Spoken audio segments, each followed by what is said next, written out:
qu'est-ce que est pour vous la prise de décision?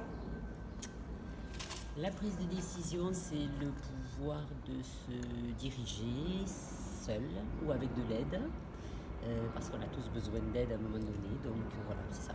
Pourquoi vous faites de la recherche, vous participez à de la recherche? Voilà, c'est bien, voilà, participer à la recherche, c'est toujours améliorer. Il y a des besoins en termes de prise de décision, ce qu'on vient de dire par rapport à des personnes vulnérables, qui ont des difficultés. Le fameux handicap dont on parle, c'est la situation qui crée le handicap. Il y a beaucoup de choses à améliorer. Donc ça m'intéresse d'y participer à titre professionnel et à titre personnel aussi de toute façon. Voilà. La communication, c'est l'intervention sur la communication. Par rapport à ce qui a été dit ce matin. Ce qui a été dit ce matin et hier aussi. Oui, oui. Et on se rend compte qu'on a toujours une difficulté à un endroit pour communiquer. À un moment donné, on est en train de communiquer par exemple, on se demande comment on fait, de quelle manière, est-ce qu'on se comprend, est-ce qu'on va faire comprendre aux autres ce qu'on veut dire, est-ce qu'on comprend bien la question de l'autre. Donc il y a 1000 manières de communiquer et on voit que pour les personnes qui disent non en situation de handicap, ça peut déjà être compliqué la communication. On voit aussi combien elle peut être compliquée.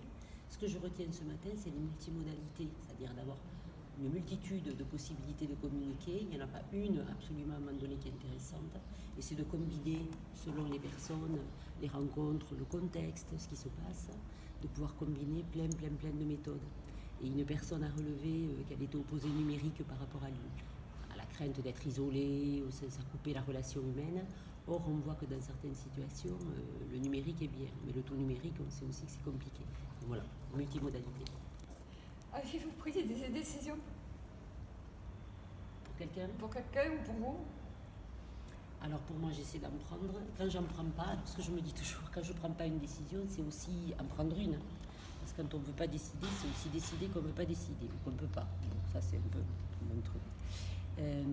Et des décisions pour les autres, oui, ça m'est arrivé d'en prendre, mais là encore, je pense que quand j'en prends pour quelqu'un, j'essaie en tout cas, j'essaie bien, notamment dans mon travail en tant que responsable de service, quand je suis amenée à en prendre, j'essaie de les prendre, et je pense que c'est parce qu'on me donne des possibilités de les prendre, et que l'autre aussi y est pour quelque chose. C'est toujours à deux aussi, une prise de décision ou une rencontre, et donc il y a celui qui va permettre qu'il ne va pas pouvoir faire autrement que de laisser à l'autre le fait de prendre une décision. En tout cas, la prise de décision doit toujours être prise en fonction de ce que les autres nous permettent de prendre ou pas. Il y a des limites.